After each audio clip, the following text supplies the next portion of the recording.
அனைத்துலக ஆன்மீக நண்பர்களுக்கு வணக்கம்.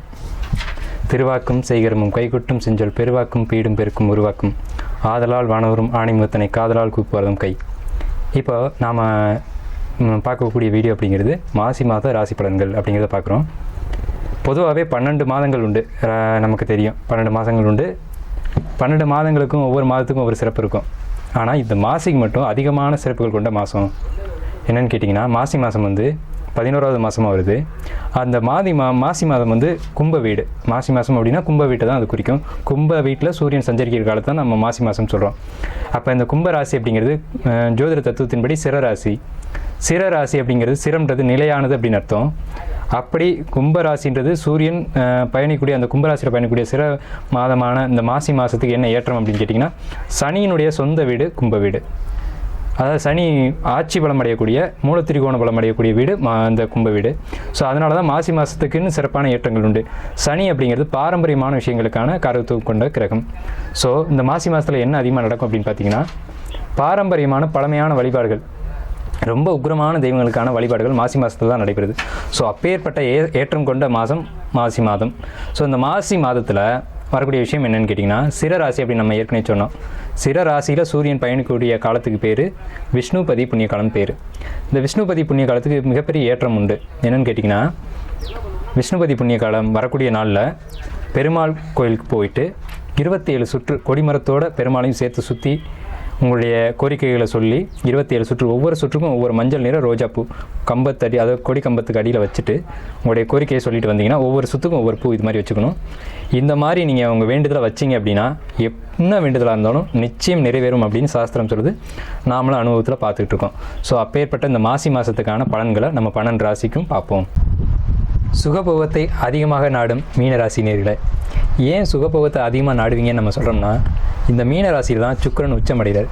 சுக்கிரன் தான் ஆடம்பரமான விஷயங்களுக்கு அதிபதி அவர் தான். இருக்கிற சுகபோகங்கள் எல்லாமே சுக்கிரனத்தை தொட்டு தான் தொடங்குது. சுக்கிரன் தான் அதுக்கு காரத்துவம் வகிக்கிறாங்க. ஸோ அப்படிப்பட்ட இந்த மீனராசிக்கு இந்த மாசி மாதம் என்ன பலன்கள் கொடுக்க இருக்குது அப்படிங்கிறத நம்ம இந்த வீடியோவில் பார்க்குறோம். மாசி மாதத்தில் கிரகங்கள் உங்களுக்கு சாதகமாக இருக்கா, இல்லை பாதிப்புகளை கொடுக்குதா, பாதிப்புகள் கொடுத்தா அதுலேருந்து எப்படி வெளியில் வருது, என்னென்ன பரிகார முறைகள் மூலமாக அது சரி செய்துக்கிறது அப்படிங்கிறத நம்ம பார்க்குறோம். இந்த மீன ராசிக்கு சுக்கிரனுடைய தன்மைகள் அதிகமாக இருக்கும் அப்படிங்கிறத நம்ம பார்த்துட்டோம். புதனுடைய தன்மைகளான அறிவை பயன்படுத்த மாட்டாங்க. அறிவை பயன்படுத்துறதுல கொஞ்சம் குறை இருக்கும். இப்போ மாத கிரக நிலைகள் எப்படி இருக்குது அப்படின்னு பார்த்தா, மாத கிரகங்கள்னு சொல்லக்கூடிய சுக்கிரன் செவ்வாய் புதன். செவ்வாய் 2 9 கூடிய 11, 3 8 கூடிய சுக்கிரன் 11, 4 7 கூடிய புதன் 11. அதில் புதன் பாதகாதிபதி. அப்போ 2 3 4 7 8 9 இந்த காம்பினேஷன் 11ஆம் வீட்டில் விழுகுது. இந்த 11ஆம் வீடு அப்படிங்கிறது லாபஸ்தானம் அப்படின்னு சொல்கிறோம். லாபஸ்தானம், வெற்றி பஸ்தானம், அபிலாஷைகள் நிறைவேறும் இடம் அப்படின்னு சொல்கிறோம். அப்போ இப்படிப்பட்ட சுபமான விஷயங்கள் பூரா 11ஆம் இடத்துல காட்டுது. அப்போ வாழ்க்கை நல்லா தானே இருக்கணும், இந்த மாசி மாதம் எல்லா விதமான வெற்றியும் அடையணுமே அப்படின்னு கேட்டால், 2 9 கூடிய வேறு உச்சமாகிறார் 11ஆம் வீட்டில். அப்போ பாகிஸ்தான் வலிமை அடையுது அப்படின்னா அப்படிலாம் கிடையாது. உங்கள் ராசிலேயே ராகு இருக்கார், முதல் விஷயம். 2ஆம் வீட்டில் குரு இருக்கார், அவர் தன் வீட்டுக்கு 2ல் போயிருக்கார். அது ஒரு விதமான விஷயந்தான். 8ஆம் வீட்டை குரு பார்க்குறார். 8ஆம் வீட்டை குரு பார்க்கும்போது உழைக்காத வருமானம், திடீர் வருமானம், டாக்குமெண்ட் சொத்து திடீர்னு வரும். இதெல்லாம் நல்லதுக்கா அப்படின்னு கேட்டால் நல்லதுக்கு தான். ஆனாலும் எச்சரிக்கையாக இருக்கணும். 7 கூடிய புதன் பாதகாதிபதியாகி அவர் 11ஆம் வீட்டில் இருக்கார். டாக்குமெண்ட் சரியாக வச்சுக்காதனால தொந்தரவுகளை சந்திப்பீங்க. டாக்குமெண்ட் இருந்துட்டால் பிரச்சனை இல்லை.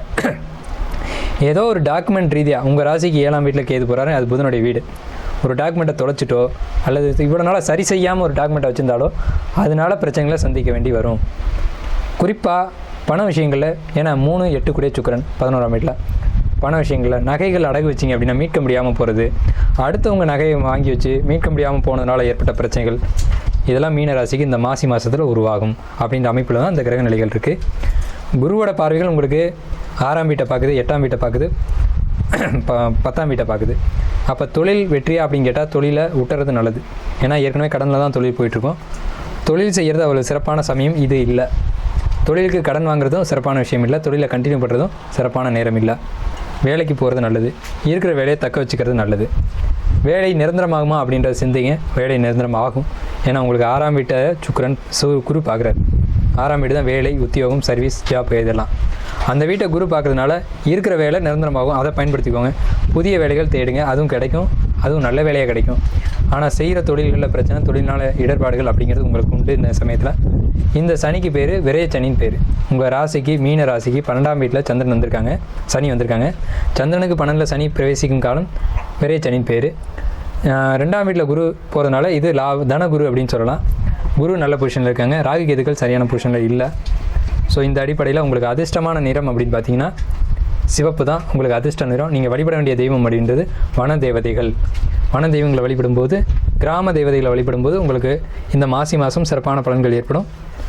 மாசி மாதம் அப்படிங்கிறது கிராம தெய்வங்களை, பழமையான தெய்வங்களை வழிபடக்கூடிய மாதமாக இருக்குது. இந்த மாதங்களில் உங்களுடைய அமைப்புக்கு இந்த மாத வழிபாடு எடுத்துக்கிறது அப்படிங்கிறது உங்களுக்கு இந்த கிரக நிலைகளை சரி செய்து பெரிய பிரச்சனைகளை தவிர்த்து கொடுக்கக்கூடிய ஒரு நல்ல ஆற்றலோடு இருக்கும். ஸோ இந்த மாதங்களை சிறப்பாக பயன்படுத்திக்கோங்க, அந்த வழிபாடை சிறப்பாக பயன்படுத்திக்கோங்க.